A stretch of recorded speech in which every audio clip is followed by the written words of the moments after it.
Hi guys, how are you? This is another episode of the Healthx Podcast, and today I have. Can you introduce yourself? Not a judge. Clean for that. And you're a father as well. Yeah. So today's episode is about fatherhood. There's been this popular phrase on Twitter going around saying that men used to go to war, and a lot of women are asking, where are the men who used to go to war? So now that Father's Day is coming up, I want to dive a bit deeper to understand what aspects of masculinity have changed through throughout Kitambo and right now. So first of all, I'd like to ask, what would you say, who is a father? And what is fatherhood? Okay. So our father is a male person. That's the first thing. So you have to be male. And then the other thing is you have to have someone under your care, a minor under your care to be a father. So there's a difference between being a father and being a husband. You being a husband to a wife, but to be a father to a minor, to a child, to big people around you. So fatherhood is aspect of being a father. And all the fathers being your male and you have somebody under your care. You mentioned you're a clinical psychologist as well as a father. How do you balance both being a present father and being a successful professional? A father would come with the responsibility. Because one, as a father, when you are home, you're a father. When you're at work, you're a staff member. You have another name, a title. I'm a clinical psychologist at work, but I'm a father at home. I'm not a clinical psychologist at home. Yes, so I have to differentiate my profession from my home, my family. So the family, I'm a father, and as in work environment, I have another name or another career. So being a father, you have to be protective. You have to be a provider. You have to be a lover because loving is a role for men and for father. So fathers are meant to love and love and love and other things. So the father, you have to be the leader of the family and the leader of people you have, leader of your child. You are the role model to your children. And that's what makes us. We said, do certain careers, like, do they influence fatherhood? Like, do they make you, would you say now that you give counseling in mental health, does it make you, what's the impact of that on fatherhood now? And for what I will say is we have to be intentional with being a father and fatherhood. We need clearly to separate between career and family. These two things, they're both important because you have a family and then you have a career. You can lose your career, but you come back to your family because family stands and family will hold you. And being a father, when you're at home, whether whatever profession you're in, it could be a banker, a manager, it could be a driver, it could be a policeman. At home, you're neither of all those. You're not a banker, you're not a manager, you're not the president at home. You're a father or a mother. So when you come home, take that what your responsibility or put on the helm of being a father or being a mother. So that any career that you take, be a career person at the workplace, but not a career thing at home. Home, you're a father or a mother. In terms of presence and absence, there's a lot going around about absent fathers. What's your take on that? Okay. In terms of verbs and father, I would say first there are four categories of fatherhood or being father. One, there is what we call a reserved father. So a reserved father is someone who sees fatherhood as a career. You handle your family as a career. So you provide food, you provide the basic needs, and having provided that, you are settled. You know, there's no that connection with you. For you, family is like a career. So second thing is an involved father. means you are present, but you're not involved in your children's life. Again, you're present is they can see you, but whenever you get in or you're there, everyone runs to their bedroom. You're not connected to them. You are the lion of that particular home. Everybody is scared of you. So you're not involved in day to day of your children's life, because being a father, you are a father to a minor, to children. You're not a father to husband, to your wife. I mean, you're a father to your children, and you're only a husband to your wife. You know, so when you're a father, you must get involved in the lives of your other children. So that is an involved father. Then there's what we call total absent fathers, what currently called what is the deadbeat fathers. Yes. So the deadbeat fathers are completely not in the lives of their children. Completely. They don't know how their children are doing. They don't provide anything. They don't lead. They don't provide. They don't love them. They don't care. Have they given birth to the child? Then boom, there's a huge separation between the father and the other things.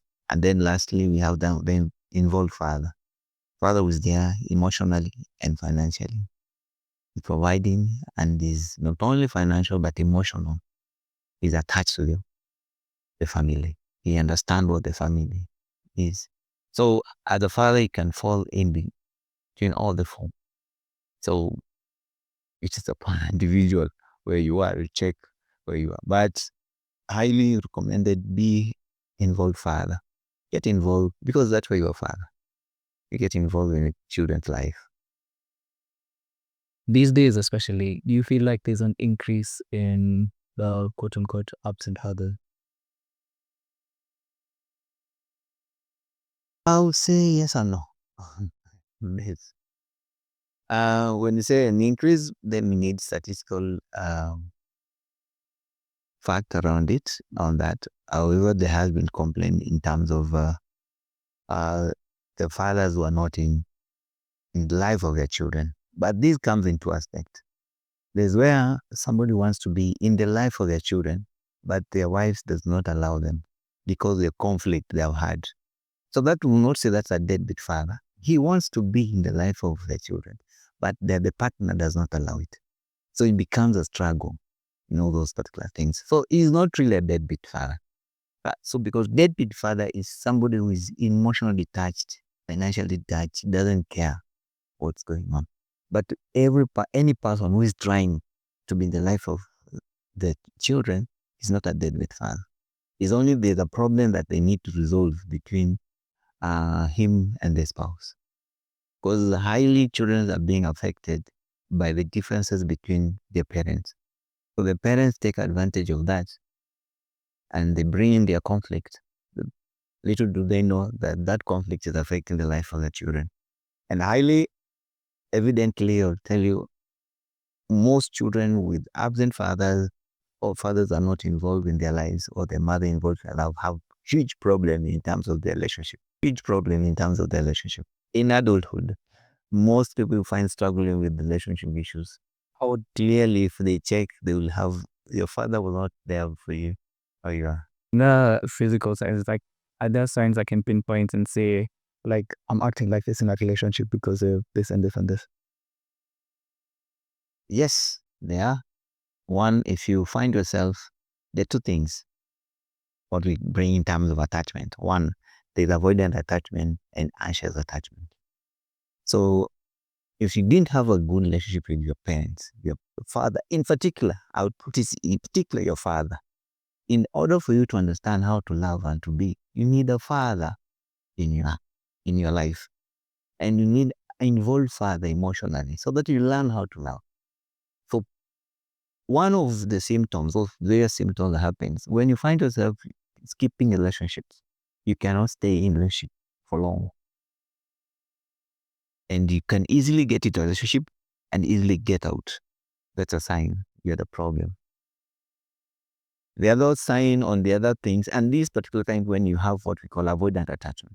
So the other sign is when you find yourself where you're anxiously in this relationship. It's so difficult for you to leave a relationship, and it's so difficult for you to form another relationship. then you also tell us you had a problem. Connection with your father at your childhood levels. So if you find yourself so easy, you can form a relationship with someone, and then after some 6 months, 3 months, you are out. You have trusting issues. Hi, ladies, you have trusting issues, and you have a clinging issues also. You want to cling on your partner. You want to find out why is he every time you call. If he's not responding, you want to end the relationship. In the guys, you believe there's a better tomorrow, or the next person is better than this one. Then there was a problem. If you check clearly, there's a problem in terms of your connection with your father. Interesting. I didn't know that. But so how these days, especially because of like the increase in like single parent households, single mothers are being celebrated on Father's Day. What do you think of something like that? That's a wrong conception. A father is a father, and a father is a male human being. A mother is a mother, and a mother is a female human being. Fatherhood and motherhood are only in heterosexual relationships. On these other relationships, same-sex relationships is about partners. There is no mother, there is no father. So heterosexual relationship is where we have a father and a mother. So there's no any time that a male will be a man. There's no time that a female will be a father. So it is only the mother doing the work of a mother in absence of father. So we celebrate that mother as a mother because what she would do, she would be doing as a mother, not as a father. Similarly, men would be doing things as a father and remain as a father. What impact does like the being raised in a single parent household have on an individual? Issues.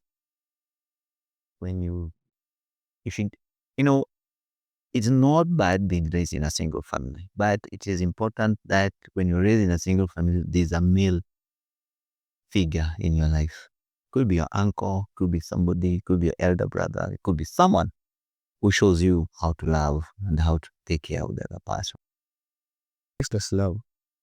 How can men be? Because normally, like the assumption is usually that actually that's you taught me something new today. Yeah, because I always assumed that us as men, the emotional aspect of love isn't inherently there. So how do we as men show that? All males, I would say all males are territorial by nature. They want what is theirs, and they keep it safe. Whenever you have somebody that you love, you want to take care of them, and you want to keep. When a man get involved with a lady, at the back of his mind and his intention is to be with that person the rest of his life. When you have someone next to you, men always are tolerant. Men are forbearing. You get? When they love you, when they have their partner, is that they want to take care of them. They want to meet their need. It's only a man who love you for who you are, irrespective of your education level or where you came from. It will take you in the way you are. The other gender will take you on the basis that you provide something. Means you're able to love them. So what the role is reciprocation. So for you, you can take the person the way she is. And that's what love is. You meet her needs. And the essence of having someone, mostly for men, is I want to take care of this person and be with them. And that's the reason why you don't want anyone else to be closer to that person. In terms of especially the gender roles in relationships. So now, based on that, do you believe that a relationship can ever be 50-50? I don't believe in terms of 50-50. It can be 60-40, it can be 30-70. It depends on how you guys work things out. Each relationship is unique. That's what I will say. Each relationship is unique. For example, maybe in your house, once you have eaten, you leave it just on the table. And it is okay with you. In another relationship, when they eaten, they take everything to the kitchen, and put them there. How they do that, so long as they're in harmony, in agreement, that does not make that relationship work. There's no any given time that we compare this relationship with another one. So relationship can be 60-40, 30-40. As far as you guys agree, and that's the mutuality, how you mutually connected to each other. So this aspect of 50-50 doesn't work, I say, because 50-50 means I expect you to do the 50%. And means if today you're the one going to the kitchen, you have to do the kitchen, the other one has to do, you do see all those particular roles. So it's upon you guys how you agree. If you agree that you're gonna cook, friends, but you guys are harmoniously living together, boom, that is yours. 50-50 comes only on the provision of the children. When you're providing the needs of the children, she has to chip in, you have to chip in. This is your children. It is not one person's children. It is both. Your children, you're the father, and the other person, the man. Interesting. What influence do you think social media has had on this, on gender roles especially? Because social media, it's more global, and it's had brought these global cultural views that we have. So you see somebody doing this in Australia, America, UK, Philippines, and then you want to borrow it and bring it here. And not knowing each culture, each family is unique in their own. African setup and African culture it had its meaning, and it had its importance. For example, individualistic cultures like America, there's a high rate of divorce and separation. Collectivistic culture like ours in Africa, there's low rates of that. Reason being, for us, a collectivist culture means when I marry, even my brothers are keeping eye on my wife. So I'm not only married for myself, but I'm married for the entire community. In an individualistic culture is when I marry, it's me and person. So when you look in terms of family itself, I would say family has changed drastically. There's huge changes have taken place because social media and openness in terms of education and other things. And these changes are affecting our culture here and there. You get? So you find in terms of the concept of breadwinner, men used to be breadwinner. We say men are breadwinner. So aspect of breadwinner, or the term breadwinner began in industrial revolution when men used to go to work in industry. It was only men who used to go. So they were winning the bread for the family. But after the Second World War, when most men died in World War, women came into labor market, right? So means the aspect of breadwinning changed. So now we cannot talk of a man being a breadwinner, but we say being a provider. Because both of you are winning something. The wife is winning something, you're winning something. But you have to provide as a man, and she has to provide as a woman. So it's about provision at home. Because none of you is a breadwinner. What are some of the aspects of, you mentioned African culture. What are the ones you'd say, these ones you'd never want to change? There are some that you might feel like this, you can make adjustments, but which ones do you feel like should stay solid? Family is made of mom and dad. Number one, that. Now you want the narrows, the you should not like. Family is made of mom and dad and children. Number one, that is one thing I'll say. Because we need propagation of life and other things. For me, I believe in family and David. And then the other thing is, it's not only nuclear family, but the extended family. The relationship with the extended family makes you live longer because it brings out socialization and protection. If you happen to be not there for children, you find your other family members are coming in. Because that is changing so much, you know. The other things that has changed, and I'll say, is the aspect of how family is being formed. Initially, the essence of family formation was not based on what we call love. It was based on economics. And that is what family has been there. When people marrying, were not marrying for love, we're marrying for economics. So you marry someone because they can take care of you. It's not because you love them. And ask yourself, how many family were lasting longer than today? So when you bring this concept of love, oh, I love the emotions. I'm staying with it because of emotion. Emotion change. Every time they change. And that's why you find it so easy for us to break up and go, because the emotion has changed. There's no aspect to accountability that is there, and it's no longer there. You get? So it was until even some other culture, like Indian culture, was about, well, you have planned marriages, So the need for it was maintain and protect the family they come. So if you had wealth, then this wealth circulate within that particular family. So economics works for family. Even currently, as much as we say love, but economics still works. If you don't have money, you struggle finding a partner. If you have money, you have a series of patterns because protection and all those things. And what are some of the ones you'd want to change? I'ma have changed already. Because, these days changes. It's like this.